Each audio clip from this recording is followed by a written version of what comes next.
Welcome to the Three Martini Lunch. Grab a stool next to Greg Columbus of Radio America and Jim Garrity of National Review. Three Martinis coming up. Hey, very glad you're with us for the Monday edition of the Three Martini Lunch. Jim Garrity is not here today. He is off to Iowa. He will be with us for the next 3 days, Tuesday, Wednesday, and Thursday. And then today and on Friday, we're joined, I'm happy to say, by Scott Bertram. He is, of course, the director of the Hillsdale College Podcast Network, host of the Radio Free Hillsdale Hour, general manager of WRFH, Radio Free Hillsdale, 101.7 FM on the campus of Hillsdale College, winner of many, many awards, including Best Advisor, by the way, lecturer in journalism at Hillsdale and co-host of the podcast Wasn't That Special, 50 Years of Saturday Night Live. We're also fellow Bears fans, which ended with the exact same record as the Jets, and I'm guessing neither team is particularly happy about that considering where the season started. But anyway, Scott, Happy New Year, if that's still okay, more than a week after the year started. Glad to have you with us today. Yes, it's still okay with me. And yet Black Monday around the NFL today, although my friend and I, who really enjoy Black Monday when all the coaches get fired, lamenting today so many in-season firings this year and last year, I think, too, that it's taken a little of the sting, a little of the edge off of this Monday after the regular season closes. No, that's exactly right. I can think of 3 off the top of my head that were in season, which is pretty rare for the NFL to give up on your season at that point. But one of the Black Monday choppings was right here in D.C. I still call them the Redskins, of course, but Ron Rivera out as officially head coach of the Commanders, to absolutely no one's surprise. But today we've got, I think these are pretty much all crazies. There's definitely some bad news in a lot of this as well. But let's start with the one that's really got a lot of people scratching their heads, regardless of party, around town here in D.C. over the last few days. And that is the saga of Defense Secretary Lloyd Austin. While you and I and tens of millions of others were watching the Rose Bowl and other college football on January 1st, Lloyd Austin, we didn't find out until the very end of the week, was in the hospital and actually in intensive care following complications in the wake of elective surgery. And we still have no idea what that was actually for. Not only was he in ICU, he didn't tell anyone. He didn't tell the National Security Advisor, didn't tell the president, didn't tell his deputy. His duties fell to the deputy. He didn't know that. And oh, by the way, the deputy was on vacation in Puerto Rico for the entire time he was gone. And so a lot of people pulling their hair out, allegedly Biden furious. But today we're hearing from Jeff Mason, the White House reporter over at Reuters. White House official, POTUS not considering firing Defense Secretary Austin. So I don't know if that means some underling is going to take the fall for allegedly not informing people properly about the Defense Secretary's condition. But Scott, I mean, this isn't the Secretary of, no offense, but it's not agriculture or transportation or one of these departments where if the secretary is gone for a little bit, national security is not going to potentially hang in the balance. When we've got a number of hotspots around the world, Lloyd Austin just stops doing his job, doesn't tell anyone, and then the person who's supposed to take his place doesn't even know it and isn't on the job either. So what kind of carnival are we running over here? I think it was Jim who pointed out over the weekend via X, formerly Twitter, that it's not the first time this has happened with cabinet members in the Biden administration. If you recall, Pete Buttigieg, who just didn't show up to work for 2 months on child paternity leave after the birth of a child, and no one really knew, and no one really figured it out because he's the Secretary of Transportation. Secretary of Defense, slightly more important, especially considering the number of hotspots around the world, including, U.S. troops being fired upon in the Middle East, Houthi rebels and the Red Sea and all those complications. I never served. I don't know chain of command type stuff, but reading people who have served in the military and know this a bit better than I do are just perplexed, absolutely perplexed that something like this could happen, that the Secretary of Defense could be incapacitated and no one would know about it. No one would know about it. In the ICU, serious, life-threatening issues. We don't know what those serious or life-threatening issues were.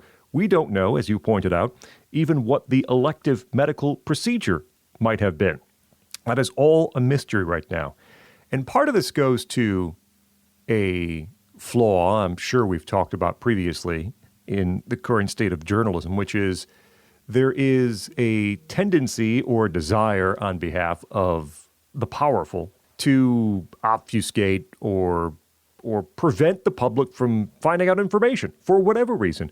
Now, in the past, there was a core group of people whose job it was to figure out what that information was and give it to the public.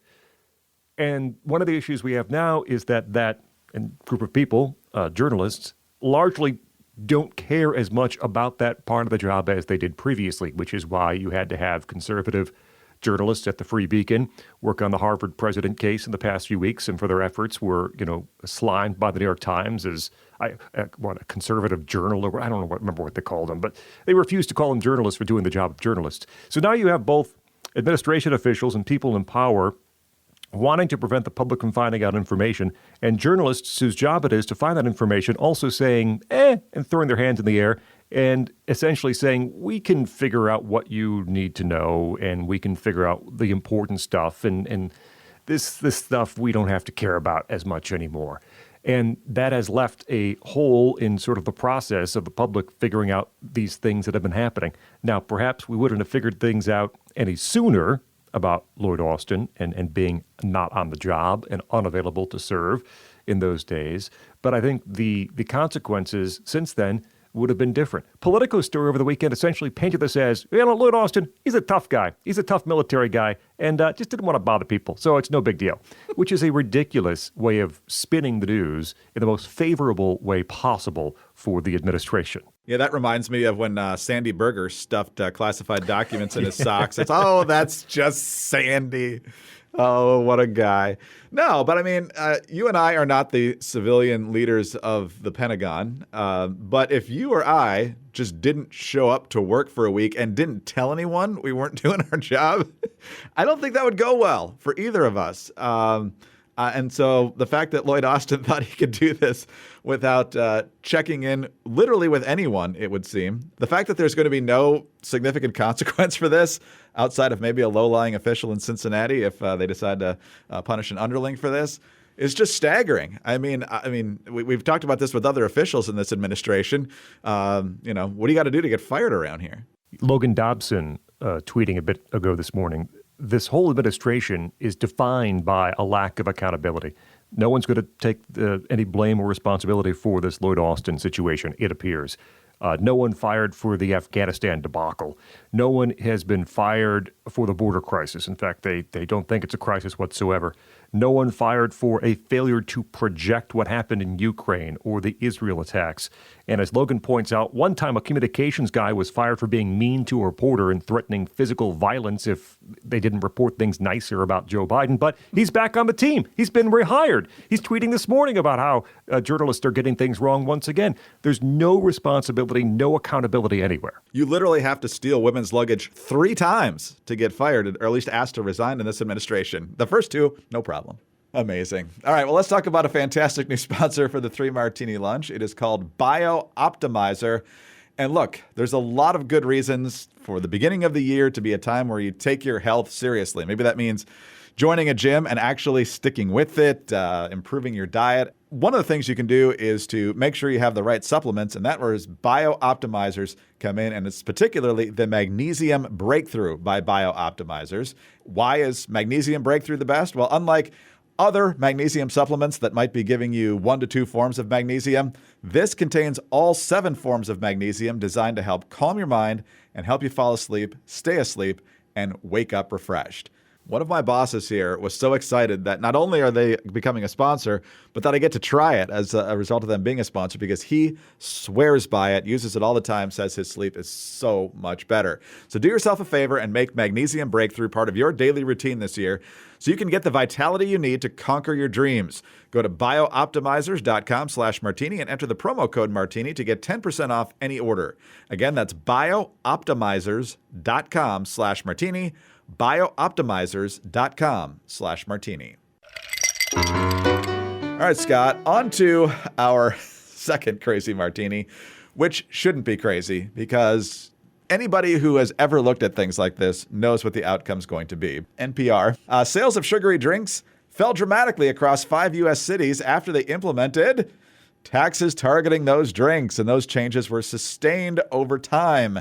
That's according to a study published Friday in the Journal of the American Medical Association's Health Forum. Researchers say the findings provide more evidence that these controversial taxes really do work.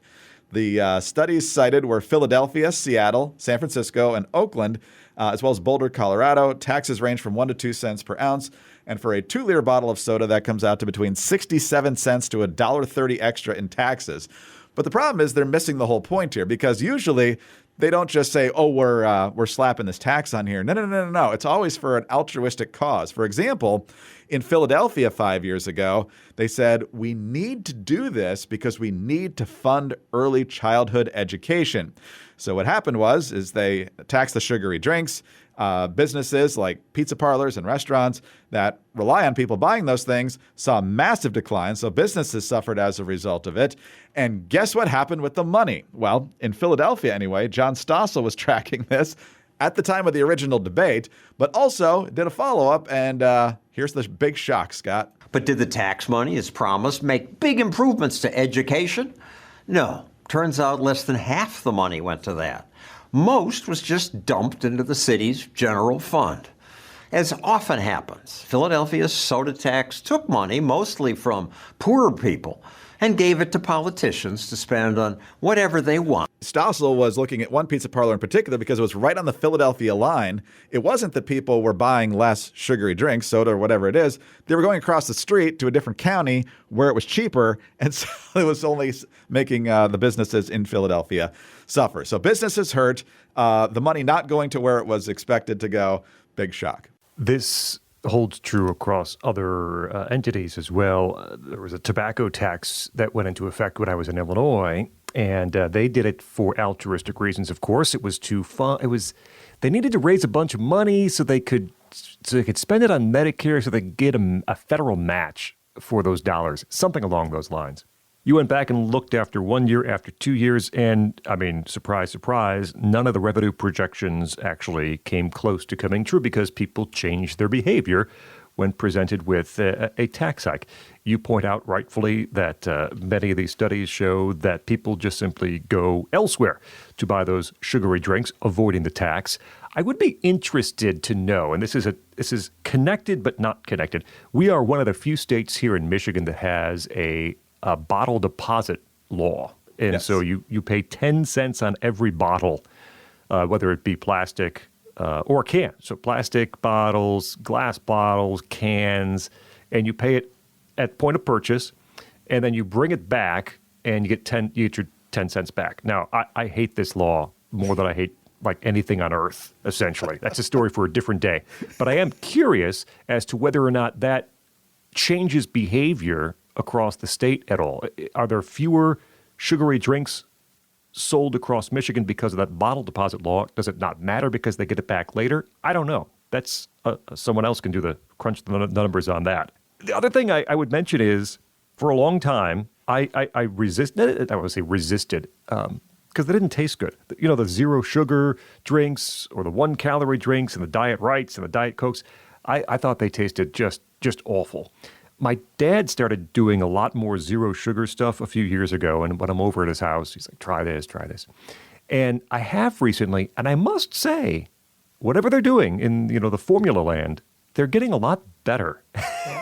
There's a Squirt zero sugar and a Cherry Coke zero sugar and a zero sugar lemonade, and I've tried those, and they are really close. You still get that kind of slightly weird aftertaste with the diet drinks that you have sometimes, but they're getting closer to sort of mastering the art of replicating sugar with artificial ingredients. Now, I guess one of the questions that has to be asked is whether or not those artificial ingredients are any better for you than the sugar you might ingest if you have your wild cherry Pepsi or your Mountain Dew.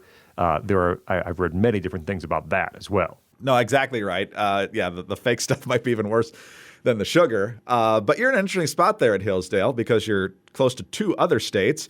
Yeah. And it's been, let's say it's a long time since I was a Hillsdale College student. But I was certainly aware of students who went to other states to buy different beverages. I think it was Indiana. And so the same stuff was happening back then. If you had to pay more in Michigan, you're going to get a better deal there, and the drive was short enough where it made the deal worth it. And so make it a package deal. Get the lower priced gasoline, get the lower priced bottles and cans. It all starts to add up. Well, that's the good economics taught at Hillsdale too. You're in an advisable location to put your political theory into action there. Although I'm not sure that's how most students thought about it at the time. All right, let's talk about another great sponsor, and that is 4Patriots, makers of many, many fine products, including the Patriot Power Generator 2000X. Most importantly, it helps to protect you against winter storms. If it's been a mild winter where you are, just wait. Be ready with a solar generator that charges more devices for longer in a blackout, with double the capacity and more peak power than ever before. Comes with a solar panel. You'll never need gas to run this thing. Fume-free, silent, and safe, and keep those critical appliances running. Also, if you go to 4patriots.com/martini, still a number of fantastic deals you can get there, including the Solar Go Fridge, which keeps things cold without using ice. And also the Starfire Camp Stove. Buy 3 of those and get 1 free. Visit 4patriots.com/martini to see this week's discounts and deals before they are gone, and get free shipping on orders over $97. Save more and get peace of mind now by going to the number 4patriots.com/martini. That's the number 4patriots.com/martini. All right, Scott, on to our final crazy martini now. And as a lecturer in journalism on the campus of Hillsdale, you have unique insights into this story as well, which probably doesn't shock a lot of us, but it is kind of maddening. Business Insider with the story. A survey was done, though, by an online magazine called Intelligent, surveying 800 managers, directors, and executives involved in hiring in the United States. The survey was done in December, and it found that 39% of employers said they avoid hiring college graduates for positions they're eligible for in favor of older candidates. And they're favoring those older workers partly because young professionals aren't making a great impression on hiring managers during job interviews. Over half of the employers said that young recruits struggled to make eye contact during the interview. And 50% said they asked for unreasonable compensation. Here's the real kicker, though. Almost half said they showed up in inappropriate attire, and nearly 20% said they even brought a parent to the job interview. The bosses are now employing different tactics to attract older professionals, with 60% offering more benefits, 59% offering higher salaries, 48% offering remote or hybrid working opportunities, and 46% willing to hire overqualified candidates. So it's so bad, Scott, that they're willing to pay more and give away more in benefits and give a whole lot more flexibility to people they can count on to get the work done, because that's another thing they say. 58% said that the young people get offended too easily, are unprepared for the workforce, and they have an inability to take feedback or have poor communication skills. So that's not a sterling review of our young people just entering the workforce. I know you work at the antithesis of that at Hillsdale College, where we're churning out phenomenal young people. But what do you make of these numbers? One is perhaps it's not quite as bad as it seems, because, to be clear, they're not saying that 20% of candidates showed up with parents, just that 20% have had a parent show up on a job interview. Now, Yes. You could argue one is too many, and I would agree with that. Did you, totally related to this, did you see the Jodie Foster quote from the weekend? I heard she said something about this, but I can't remember what it was exactly. She finds Generation Z really annoying. In an interview with The Guardian, the actor admitted she had found the attitudes to work she had encountered difficult to understand. Quoting Jodie Foster, a famous actress, "They're really annoying, especially in the workplace. They're like, nah, I'm not feeling it today. I'm going to come in at 10:30 a.m. Or in emails, I'll tell them, this is all grammatically incorrect. Did you not check your spelling? And they're like, why would I do that? Isn't that kind of limiting?" So Jodie Foster weighing in. I don't have a lot of these problems with our Hillsdale students for various reasons. I've never had a parent show up to a job interview, although we do have Parents Weekend here on campus, which is very nice. We get a chance to meet that's different because they're paying the parents. bill. It's different. That's right. Most of the time. It's totally different. This is not a job interview. Here's one skill I would say that young people out there can improve upon. I run into issues in which students are not checking emails very often. And if it's not sent to them in a text, they're less likely to respond, which, again, might be okay among their age group. But I think anyone older than, well, certainly the two of us or around our age are very email-based. And I think there are some Generation Z, young people who perhaps don't understand. I mean, actually, even in the story, it says at the very end, some companies are offering classes on soft skills like how to send emails, what to wear to the office, and how to work in a team. But I do think that sort of that skill of how to craft an email, how to make sure you're responding in an appropriate amount of time, not ignoring emails for 7 days, those sorts of things. That's a skill I think perhaps that could be improved across the board. But by and large, our students end up doing very well on job interviews. I say this only because it's true. We almost always have more people asking for our Hillsdale students for jobs than we have Hillsdale students who are graduating, at least in the journalism department. So it's a good problem to have. So they apparently are showing up dressed appropriately without their parents, asking for reasonable compensation, all those things listed in this survey. But I could not imagine, Greg, being a hiring official in HR and you open the door and the candidate walks in and says, "Oh, I'd like you to meet my parents." they're going to be sitting in if that's okay with you. Like that would be ridiculous, totally ridiculous. One of the things that my wife has noticed, because we go to one of the Hillsdale dinners in town here every year, is the eye contact that she sees from the Hillsdale students, and that they're able to carry on a conversation that's not completely awkward. So we have young people from Hillsdale and other colleges that intern for us. Thank you for your collaboration in that. And I've learned a ton from them. They're way ahead of me on the cutting edge of technology. I've learned many different things from them, and hopefully they've learned a lot of stuff from us. But there's one thing I've noticed from just about every intern, and I'm sure you've seen this on campus as well. Scott, have you ever tried calling a Gen Z without texting them that you're about to call? Sheer panic. I'm sure I have, but I don't have a recollection. The one thing I will say, and this is not their fault necessarily, but I have to teach them how to use a phone, like use a literal phone, meaning not a mobile device, not a cell phone, but a actual wired phone. They still exist in offices, and this is kind of the transition from regular life to work life. If you work in an office, you're going to have a landline. You're going to have a phone on your desk. And a large number of students who, because we do phone interviews, right? So interviews for the radio station, call this person.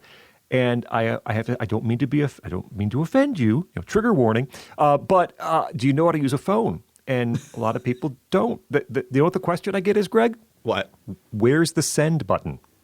They want to dial the number and then press send. And of course, on work phones, there's no send. It starts ringing when you finish dialing the 10 digits. That's just how it works. So if we can give that skill to our students entering the workforce, we will have succeeded, right? Exactly. They're not even rotary phones, I assume. So No. They're push button. Yeah. They're touch tone. That's exactly right. Yes. I always like to tell them, back in the day, our phone would ring and we would race to go get it, and we had no idea who it was. Imagine that. But it was a surprise. Could be anyone. We had no caller ID. That's right. This episode of Get Off Our Lawn with Scott and Greg is now coming to a close.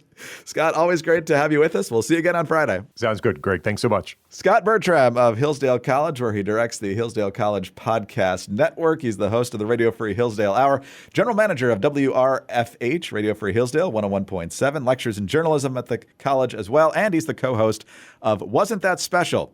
50 years of Saturday Night Live. You can find out more at wasn'tthatspecial.com. I'm Greg Corumbus of Radio America.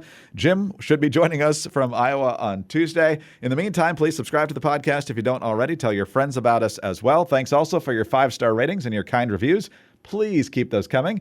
Get us on your home devices. All you have to say is play 3 Martini Lunch podcast.